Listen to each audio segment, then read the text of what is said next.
Hello cricketers, ಎಲ್ಲರಿಗೂ ನಮಸ್ಕಾರ.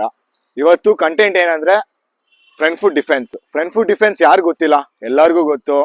But doubt ಯಾವ್ದು ಬರೋದು ಅಂದ್ರೆ ನಮ್ಗೆ ಯೂಶಲಿ ಯಾವ ಲೆಂತ್ ಆಡ್ಬೇಕು, ಹೇಗ್ ಆಡ್ಬೇಕು, ಹೆಡ್ ಸ್ಟಿಲ್ ಇರ್ಬೇಕಾ, ಆ ತರದ್ ಸುಮಾರು ಡೌಟ್ಸ್ ಬರುತ್ತೆ.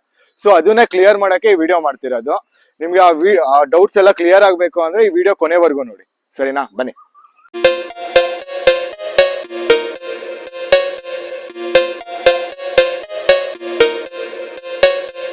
ಫ್ರಂಟ್ ಫುಟ್ ಡಿಫೆನ್ಸ್, ಆ defence basic weapon for a batters.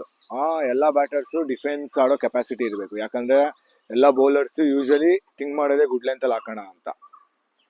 So ಅದಕ್ಕೆ ನಾವೇನ್ ಮಾಡ್ಬೇಕು ಅಂದ್ರೆ ಡಿಫೆನ್ಸ್ ಪ್ರಾಪರ್ ಆಗಿ ಟೆಕ್ನಿಕ್ ನ ಕಲಿಬೇಕು. ಪ್ರಾಪರ್ ಟೆಕ್ನಿಕ್ಸ್ ಕಲಿತಾಗ ನಾವು ಡಿಫೆನ್ಸ್ ಕರೆಕ್ಟ್ ಆಗಿ ಆಡ್ತೀವಿ. ಅದನ್ನ ಈ ವಿಡಿಯೋದಲ್ಲಿ ಟಿಪ್ ಬೈ ಟಿಪ್ ಹೇಳ್ಕೊಡ್ತೀನಿ, ಸರಿನಾ? ಬನ್ನಿ. ಇವಾಗ ಫಸ್ಟ್ ಟಿಪ್ ನಂಬರ್ 1 ಏನು ಅಂದ್ರೆ ಸ್ಟೇಬಲ್ ಸ್ಟ್ಯಾನ್ಸ್ ಅಂಡ್ ಜಡ್ಜಿಂಗ್ ಅಂತ. ಸ್ಟೇಬಲ್ ಸ್ಟ್ಯಾನ್ಸ್ ಏನೇನ್ ಬೇಕು? ಸ್ಟೇಬಲ್ ಸ್ಟ್ಯಾನ್ಸ್ ಅಂದ್ರೆ ಪ್ರಾಪರ್ ಆಗಿ ಬ್ಯಾಲೆನ್ಸ್ ಆಗಿ ನಿಂತ್ಕೋಬೇಕು. ಬ್ಯಾಲೆನ್ಸ್ ಆಗಿ ನಿಂತ್ಕೊಂಡಾಗ್ಲೇ ನೀವು ಶಾರ್ಟ್ ನ ಎಕ್ಸಿಕ್ಯೂಟ್ ಮಾಡಕ್ ಆಗೋದು. ಆಮೇಲೆ ಬ್ಯಾಟ್ ಲಿಫ್ಟ್ ಪ್ರಾಪರ್ ಆಗಿ ಪೊಸಿಷನ್ ಅಲ್ಲಿ ಇದ್ದಾಗ ನೀವು ಕರೆಕ್ಟ್ ಆಗಿ ಬಾಲ್ ಲೈನ್ ಬರ್ತೀರಾ, ಸರಿನಾ? ಸೆಕೆಂಡ್ ಥಿಂಗು ಜಡ್ಜಿಂಗ್ ಅಂದ್ರೆ ಯಾವ ಬಾಲ್ ಜಡ್ಜ್ ಮಾಡ್ಬೇಕು. ಇಲ್ಲಿ ಕಾಣಿಸ್ತಿದೆಯಲ್ಲ, ಇದನ್ನ ಗುಡ್ ಲೆಂತ್ ಏರಿಯಾ ಅಂತಾರೆ. ಇಲ್ಲಿ ಪಿಚ್ ಆಗೋ ಬಾಲ್ ನಾವು ಜಡ್ಜ್ ಮಾಡಿ ಪ್ರಾಪರ್ ಆಗಿ ಡಿಫೆನ್ಸ್ ಆಡ್ಬೇಕು. ಸೊ ಇದನ್ನ ಜಡ್ಜಿಂಗ್ ಅಂತಾರೆ. ಫಸ್ಟ್ ಟಿಪ್ ನಮ್ಗೆ ಇದು ತಲೆಯಲ್ಲಿ ಇರ್ಬೇಕು. ಹೆಂಗಿರ್ಬೇಕು ನಮ್ ಸ್ಟ್ಯಾನ್ಸು, ಮತ್ತೆ ಯಾವ ಬಾಲ್ ನ ಜಡ್ಜ್ ಮಾಡಿ ಆಡ್ಬೇಕು ಅಂತ, ಸರಿನಾ? ನಂಬರ್ 2 ಏನಂದ್ರೆ ಫ್ರಂಟ್ ಲೆಗ್ ಲೀನ್ ಆಗ್ಬೇಕು, ಮತ್ತೆ ಟೋ ಓಪನ್ ಆಗ್ಬೇಕು. ಇದು ನೆನ್ಪಿಟ್ಕೊಳ್ಳಿ. ಸ್ಟ್ಯಾನ್ಸ್ ಎಲ್ಲ ಪ್ರಾಪರ್ ಆಗಿ ನಿಂತ್ಕೊಂಡು ಟಿಪ್ ನಂಬರ್ 1 ಅಲ್ಲಿ ಇದ್ದಾಗ, ನೆಕ್ಸ್ಟ್ ಟಿಪ್ ನಂಬರ್ 2 ಅಲ್ಲಿ ಫ್ರಂಟ್ ಲೆಗ್ ಓಪನ್ ಆಗಿ ಬಾಲ್ ಲೈನ್ಗೆ ರೀಚ್ ಆಗ್ಬೇಕು, ಸರಿನಾ? ಟೋ ಓಪನ್ ಆಗ್ಬೇಕು, ಟೋ ಕ್ಲೋಸ್ ಇರಬಾರ್ದು. ಇನ್ ಕ್ಲೋಸ್ ಇದ್ದಾಗ ಪ್ರಾಬ್ಲಮ್ ಆಗುತ್ತೆ, ನಿಮ್ಗೆ ಆಡಕ್ ಆಗಲ್ಲ. ಡೈರೆಕ್ಷನ್ ಆಫ್ ಸೈಡ್ ತೋರಿಸ್ತಿರುತ್ತೆ, ಸ್ಟ್ರೈಟ್ ಇರಲ್ಲ. ನೀವು ಬಾಲ್ ಯಾವ ಡೈರೆಕ್ಷನ್ ಬರುತ್ತೋ ಆ ಡೈರೆಕ್ಷನ್ ಅಲ್ಲಿ ಟೋ ಮತ್ತೆ ಲೆಗ್ಗು ಲೀನ್ ಆಗಿರ್ಬೇಕು. ಮುಂದೆ ಲೀನ್ ಆದಾಗ ಪ್ರಾಪರ್ ಆಗಿ ಆಡ್ಬೋದು. ಇವಾಗ ಟಿಪ್ ನಂಬರ್ 2 ಅಲ್ಲಿ ನಿಮ್ಗೆ ಗೊತ್ತಾಯ್ತು ಬಾಡಿ weight ಹೆಂಗ್ ಟ್ರಾನ್ಸ್ಫರ್ ಮಾಡೋದು, ಆಮೇಲೆ ಇದು ಫ್ರಂಟ್ ಲೆಗ್ ಓಪನ್ ಮಾಡ್ಬೇಕು, ಟೋ ಓಪನ್ ಮಾಡ್ಬೇಕು ಅಂತ. ಇವಾಗ ಟಿಪ್ ನಂಬರ್ 3 ಏನು ಅಂದ್ರೆ ಆಂಗಲ್ ಬ್ಯಾಟು ಹೆಂಗ್ ಆಂಗಲ್ ಆಗಿ ಪಾಯಿಂಟ್ ಮಾಡ್ಬೇಕು ಬಾಲ್ ಲೈನ್ಗೆ ಅಂತ. ಸೊ ಇವಾಗ ಹಿಂಗ್ ನಿಂತ್ಕೋ, ಫ್ರಂಟ್ ಲೆಗ್ ಓಪನ್ ಆಗಿ ಮುಂದೆ ಲೀನ್ ಆಗ್ತೀರಾ, ಆಮೇಲೆ ಹೆಡ್ ಪೊಸಿಷನ್ ಸ್ಟಿಲ್ ಆಗಿರುತ್ತೆ. ಸೊ ಬ್ಯಾಟ್ ಹೆಂಗ್ ಬರ್ಬೇಕು? ಬ್ಯಾಟು ಜೊತೆಲಿ ಇರ್ಬೇಕು. ಕಾಲು ಮತ್ತೆ ಬ್ಯಾಟು ಎರಡು ಜೊತೆಲಿ ಬರ್ಬೇಕು. ಬ್ಯಾಟು ಕೆಲವರು ಹಿಂಗ್ ಹಿಡ್ಕೊಂಡಿರ್ತೀರಾ, ಸ್ಟ್ರೈಟ್ ಹೋಗುತ್ತೆ ಬ್ಯಾಟು ಫೇಸ್ ಗ್ರೌಂಡ್ ಲೆವೆಲ್ಗೆ ಪಾಯಿಂಟ್ ಮಾಡಬೇಕು.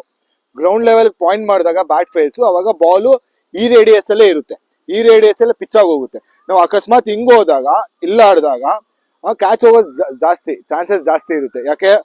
ಡೈರೆಕ್ಷನ್ ಬೌಲರ್ಗೆ ಪಾಯಿಂಟ್ ಮಾಡ್ತಿರುತ್ತೆ. ಸೊ ಅದು ಬಾಲ್ ಬೌಲರ್ ಕೈಲಿಗೆ ಹೋಗುತ್ತೆ. ಅದೇ ನಿಮ್ bat face ground level point ಮಾಡಿದಾಗ ಅವಾಗ ಪ್ರಾಪರ್ ಆಗಿ ಗ್ರೌಂಡ್ ಲೆವೆಲ್ ಡಿಫೆನ್ಸ್ ಆಡ್ಬೋದು. ಪ್ರಾಪರ್ ಆಗಿ ಅಲ್ಲೇ ಬೀಳುತ್ತೆ, ಕ್ಯಾಚಸ್ ಹೋಗೋದು ಕಮ್ಮಿ ಆಗುತ್ತೆ. ಟಿಪ್ ನಂಬರ್ 3 ಅಲ್ಲೇನೆ ಮುಂದೆ ಫಾರ್ವರ್ಡ್ ಅಲ್ಲಿ ಆಡ್ಬೇಕು ಅಂತ ಹೇಳಿದೀನಿ. ಬ್ಯಾಟ್ ಫೇಸು ಮುಂದೆ ಪಾಯಿಂಟ್ ಮಾಡ್ಬೇಕು, ಗ್ರೌಂಡ್ ಲೆವೆಲ್ ಪಾಯಿಂಟ್ ಮಾಡ್ಬೇಕು ಅಂತ. ಆದ್ರೆ ಕೆಲವ್ರಿಗೆ ಡೌಟ್ ಇರುತ್ತೆ, ಪ್ಯಾಡ್ ಪಕ್ಕ ಇರ್ಬೇಕಾ, ಪ್ಯಾಡ್ ಹಿಂದೆ ಇರ್ಬೇಕಾ, ಪ್ಯಾಡ್ ಮುಂದೆ ಇರ್ಬೇಕಾ ಅಂತ. ತುಂಬಾ ಅರ್ಲಿ ಹೋದ್ರು ರಾಂಗು, ತುಂಬಾ ಲೇಟ್ ಆಗಿ ಆಡಿದ್ರು ರಾಂಗು. ತುಂಬಾ ಅರ್ಲಿ ಹೋದ್ರೆ ಏನಾಗುತ್ತೆ ಅಂದ್ರೆ ಕ್ಯಾಚಸ್ ಹೋಗೋ ಚಾನ್ಸಸ್ ಜಾಸ್ತಿ. ತುಂಬಾ ಲೇಟ್ ಆಗಿ ಆಡಿದ್ರೆ ಪ್ಯಾಡ್ಗೆ ಹಾಕೊಳ್ಳೋ ಚಾನ್ಸಸ್ ಜಾಸ್ತಿ. ಹೆಂಗಿರ್ಬೇಕು ಅಂದ್ರೆ ಇಲ್ಲಿ ನೋಡಿ, ಪ್ಯಾಡ್ ಇದೆಯಲ್ಲ, ಪ್ಯಾಡ್ ಲೈನ್ ಅಲ್ಲೇ ಇರ್ಬೇಕು, ಬಟ್ ಸ್ಲೈಟ್ಲಿ ಒಂದ್ ಸ್ವಲ್ಪ ಮುಂದೆ ಇದ್ರೆ ಸೇಫ್, ಚೆನ್ನಾಗಿ ಆಡ್ಬೋದು. Bat point towards the ground, ಕೆಳಗಡೆ ಪಾಯಿಂಟ್ ಮಾಡ್ತಿರುತ್ತೆ. ಆಮೇಲೆ ಒಂದ್ ಚೂರ್ ಮುಂದೆ ಇದ್ರೆ ಪ್ರಾಪರ್ ಆಗಿ ಡಿಫೆನ್ಸ್ ಇರುತ್ತೆ. ಜೊತೆಲಿ ಇರೋದು ಓಕೆ, ಬಟ್ ಒಂದ್ ಚೂರ್ ಸ್ಲೈಟ್ಲಿ ಮುಂದೆ ಇದ್ರೆ ಓಕೆ. ಇವಾಗ ಟಿಪ್ ನಂಬರ್ 4 ಏನು ಅಂದ್ರೆ ಪ್ಯಾಡು ಮತ್ತೆ ಬ್ಯಾಟು ಹೇಗ್ ಹೋಗ್ಬೇಕು ಮುಂದೆ ಆಡ್ಬೇಕಾರೆ. ಇವಾಗ ಡಿಫೆನ್ಸ್ ಅಂದ್ರೆ ಹಿಂಗ್ ಆಡ್ತೀವಿ, ಓಕೆ. ಅದೇ ಕೆಲವ್ರು ಆಡ್ಬೇಕಾದ್ರೆ ಬಾಲ್ ಲೈನ್ಗೆ ಕಾಲು ಹೋಗಲ್ಲ, ಬ್ಯಾಟು ಬಾಲ್ ಲೈನ್ ಅಲ್ಲಿ ಇರುತ್ತೆ, ಗ್ಯಾಪ್ ಇರುತ್ತೆ. ಪ್ಯಾಡು ಮತ್ತೆ ಬ್ಯಾಟ್ ಮತ್ತೆ ಗ್ಯಾಪ್ ಇರುತ್ತೆ, ಗ್ಯಾಪ್ ಇರಬಾರ್ದು. ಗ್ಯಾಪ್ ಇದ್ದಾಗ ಏನಾಗುತ್ತೆ ಅಂದ್ರೆ ಇಲ್ಲಿ ನೋಡಿ, ಬಾಲ್ ಹೋಗೋ ಚಾನ್ಸಸ್ ಜಾಸ್ತಿ. ಬಾಲ್ ಹೋದಾಗ ಬೋಲ್ಡ್ ಆಗ್ತೀರಾ ನೀವು. ಸೊ ಅದಕ್ಕೆ ನೀವು ಆಡ್ಬೇಕಾದ್ರೆ ಪ್ರಾಪರ್ ಆಗಿ ನೋಡ್ಕೊಳ್ಳಿ, ಅದು ಜೊತೆಲಿ ಇರ್ಬೇಕು. ಹಿಂಗ್ ಜೊತೆಲಿ ಇದ್ದಾಗ ಒಳಗಡೆ ಹೋಗಲ್ಲ, ಬ್ಯಾಟಲ್ ಆಡ್ತೀರಾ. ಇವಾಗ ಟಿಪ್ ನಂಬರ್ 5 ಏನು ಅಂದ್ರೆ ಸಾಫ್ಟ್ ಹ್ಯಾಂಡ್ಸ್ ಯೂಸ್ ಮಾಡ್ಬೇಕು ನಾವು. ಸಾಫ್ಟ್ ಹ್ಯಾಂಡ್ಸ್ ಅಂದ್ರೆ ಟಾಪ್ ಹ್ಯಾಂಡ್ ಟೈಟ್ ಆಗಿ ಹಿಡ್ಕೋಬೇಕು, ಬಾಟಮ್ ಹ್ಯಾಂಡ್ ಲೂಸ್ ಆಗಿ ಹಿಡ್ಕೋಬೇಕು. ಆಡ್ಬೇಕಾದ್ರೆ ತುಂಬಾ ಟೈಟ್ ಆಗಿ ಆಡ್ಬೇಡಿ, ಲೂಸ್ ಆಗಿ ಫ್ರೀ ಆಗಿ ಆಡ್ರಿ.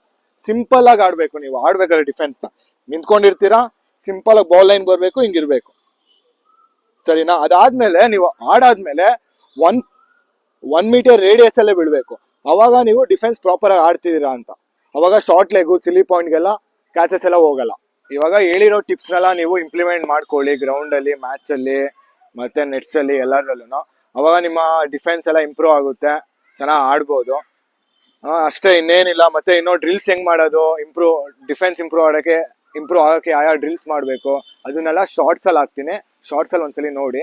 ಅದಾದ್ಮೇಲೆ ಇನ್ನೇನಿಲ್ಲ, ಕೊನೆಗೆ ಏನು ಅಂದ್ರೆ, ನೀವು ಎಷ್ಟೊತ್ತು ಪ್ರಾಕ್ಟೀಸ್ ಮಾಡ್ತೀರಾ ಅಂತ ಇಂಪಾರ್ಟೆಂಟ್ ಅಲ್ಲ, ಕ್ವಾಲಿಟಿ ಪ್ರಾಕ್ಟೀಸ್ ಮುಖ್ಯ. ನೀವು ಯಾವ ತರ ಪ್ರಾಕ್ಟೀಸ್ ಮಾಡ್ತೀರಾ ಅಂತ ಮುಖ್ಯ. ಯಾವ್ಯಾವ್ದು ಟಿಪ್ನೆಲ್ಲ ನೀವು ಹಾಕೊಂಡು ಪ್ರಾಕ್ಟೀಸ್ ಮಾಡ್ತೀರಾ ಅಂತ ಮುಖ್ಯ. ಅವಾಗ ನಿಮ್ಗೆ ಇಂಪ್ರೂವ್ ಆಗಕ್ ಬೇಗ ಆಗುತ್ತೆ. ನೀವು ಎಷ್ಟೊತ್ತು ನಾನು 5 ಅವರ್ 4 ಅವರ್ 6 ಅವರ್ 7 ಅವರ್ ಮಾಡಿದೆ ಅಂದ್ರೆ ಯಾರು ಕೇಳಲ್ಲ. ಮೇಯ್ನು ನೀವು ಎಷ್ಟು ಚೆನ್ನಾಗಿ ಆಡ್ತೀರಾ, ಯಾವ ಕ್ವಾಲಿಟಿಯಾಗಿ ಆಡ್ತೀರಾ, ಮತ್ತೆ ರಿಸಲ್ಟ್ ಏನ್ ಕೊಡ್ತೀರಾ ಅನ್ನೋದೇ ಮುಖ್ಯ. ಸೊ ಅದಕ್ಕೆ ಯೋಚನೆ ಮಾಡಿ ಆಡ್ಬೇಕಾದ್ರೆ. ನೀವು ಪ್ರಾಕ್ಟೀಸ್ ಜಾಸ್ತಿ ಮಾಡಿದ್ರೆ ತಪ್ಪಲ್ಲ, ಬಟ್ ಹೇಳ್ತಿರೋದು ಕ್ವಾಲಿಟಿ ಪ್ರಾಕ್ಟೀಸ್ ಮಾಡಿ, ಸುಮ್ಮನೆ ಬ್ಲೈಂಡ್ ಆಗಿ ಆಡ್ಬೇಡಿ. ಓಕೆ. ಸೊ ನಿಮ್ಗೆ ಈ ವಿಡಿಯೋ ಇಷ್ಟ ಆಗಿದ್ರೆ ಲೈಕ್ ಮಾಡಿ, ಶೇರ್ ಮಾಡಿ, ಆದಷ್ಟು ಸಬ್ಸ್ಕ್ರೈಬ್ ಮಾಡಿ. ಸರಿನಾ? ಇನ್ನೂ ಒಳ್ಳೊಳ್ಳೆ ವಿಡಿಯೋಸ್ ಮಾಡೋಣ, ಹಿಂಗೆ ಸಪೋರ್ಟ್ ಮಾಡ್ತೀರಿ.